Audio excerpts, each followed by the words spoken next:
வணக்கம். நான் பாலகுமார் சோமு.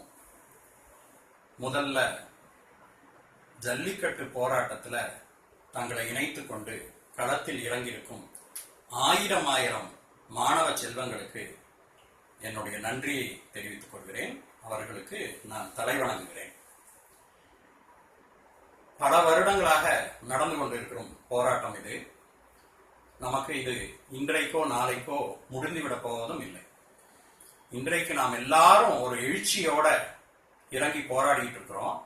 இதற்கு அரசு கண்டிப்பாக செவிமடுக்க வேண்டும். அதுதான் நம்மளுடைய கோரிக்கை. இந்த போராட்டம் நாம பார்த்தோம்னா இது ஒரு நீண்ட நெடியதொரு போராட்டம். இத தொடர்ந்து இந்த போராட்டம் பயணிக்க வேண்டும். பலமாக மேலும் மேலும் பலம் கூடி கொண்டே செல்ல வேண்டும். அப்போதுதான் நாம நம்மளுடைய ஜல்லிக்கட்டு கலாச்சாரம், விவசாயம் போன்றவற்றை காப்பாற்ற முடியும். அது உறுதி. அப்போ நமக்கு இலக்கு ஒன்று வேண்டும்.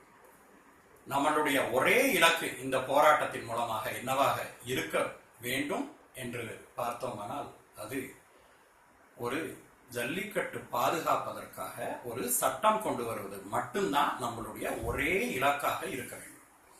பாத்தீங்கன்னா இது இன்றைய சூழ்நிலையில அவசர சட்டமாக கொண்டு வர சொல்லி கேட்போம். பார்லிமெண்ட் தொடங்கிருச்சு அப்படின்னா, அது வரைக்கும் அவங்க கொண்டு வரல அப்படின்னா பார்லிமெண்ட்ல வச்சு சட்டம் பாஸ் பண்ணட்டும். இது மட்டும்தான் நமக்கு நிரந்தர தீர்வை கொடுக்கும்.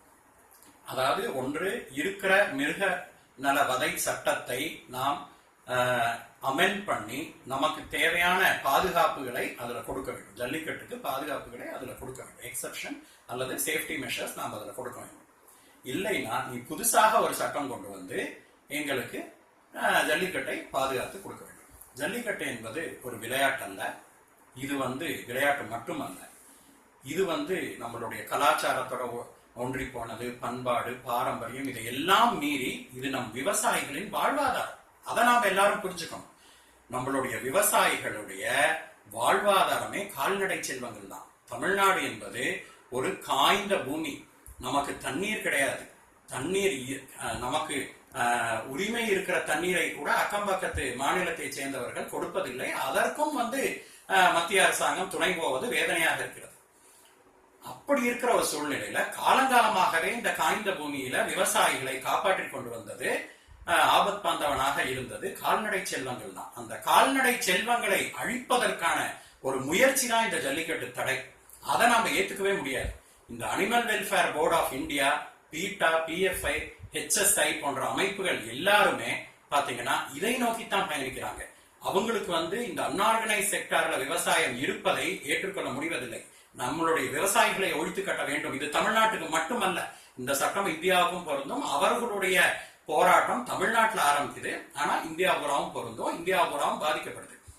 நாம நல்லா தெரிஞ்சுக்கணும். ஏன் இவன் ஜல்லிக்கட்டை பத்தி மட்டும் பேசுகிறான்?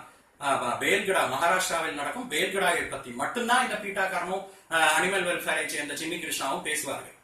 ஏன் அப்படின்னா இந்த விளையாட்டுகளில தான் காயடிக்காத மாடுகளை நம்ம பயன்படுத்துறோம். அதை நம்ம நல்லா புரிஞ்சுக்கணும். இந்த காயடிக்காத காளைகளை நாம இந்த இடத்திலிருந்து எடுத்து விட்டோமானால் நம்மளுடைய கால்நடை செல்வங்கள் அழிந்துவிடும். ஏற்கனவே ஆலம்பாடிங்கிற ஒரு தமிழ்நாட்டை சேர்ந்த ஒரு மாட்டினம் அழிந்து விட்டது, முற்றிலுமாக அழிந்து விட்டது. அதனால இனிமேலும் மீதி இருக்கிற கால்நடைகளை நாம் அழிய விடக்கூடாது. கால்நடைகள் தான் நம்ம விவசாயிகளின் வாழ்வாதாரம். கால்நடை செல்வங்களை வைத்துத்தான் நாம் விவசாயிகள் பிழைத்துக் கொண்டிருக்கிறார்கள். இன்றைக்கு தண்ணீர் இல்லாம 100க்கும் மேற்பட்ட விவசாயிகள் தஞ்சை தரணியிலே மாண்டிருக்கிறார்கள். அவர்களுக்கு ஒரு நிவாரணம் வேண்டும். அவர்களை பாதுகாக்க வேண்டும். இதுக்கு எல்லாத்துக்கும் ஒரு அச்சாரமாக இன்றைக்கு இளைஞர்கள் கையில் எடுத்திருப்பது ஜல்லிக்கட்டு பிரச்சனை. அதற்கு பிறகு அதுக்கு பின்னால் விவசாயிகளை காப்பாற்றணுங்கிற ஒரு உந்துதல், தமிழகத்தை காப்பாற்றணும், தமிழ் கலாச்சாரத்தை காப்பாற்றணுங்கிற ஒரு மிகப்பெரிய வேட்கை இருக்கிறது. அதை அரசு மதிக்க வேண்டும். மத்திய மாநில அரசுகள் உடனடியாக செவிமடுக்க வேண்டும். இங்கே இருக்கிற மாணவ செல்வங்களுக்கு எந்த ஒரு பாதகமும் இல்லாம அவங்களுடைய போராட்டம் வெற்றி பெற வேண்டும். இதை நோக்கித்தான் நாம் பயணிக்க வேண்டும். மத்திய அரசு நினைத்தால் இந்த நிமிடம் கூட, இன்றைக்கே கூட ஒரு அவசர சட்டத்தை கொண்டு வந்து நமக்கு ஜல்லிக்கட்டை காப்பாற்ற முடியும், விவசாயிகளை காப்பாற்ற முடியும். அதைத்தான் நாம் கேட்கிறோம். இது நியாயமான கோரிக்கை தான். இது ஒன்றும் நடக்க முடியாத, செய்ய முடியாத கோரிக்கை அல்ல. இதற்கும் உச்ச நீதிமன்றத்திலும் தடை வருவது உச்சநீதிமன்ற தீர்ப்புக்கும் சம்பந்தமே கிடையாது.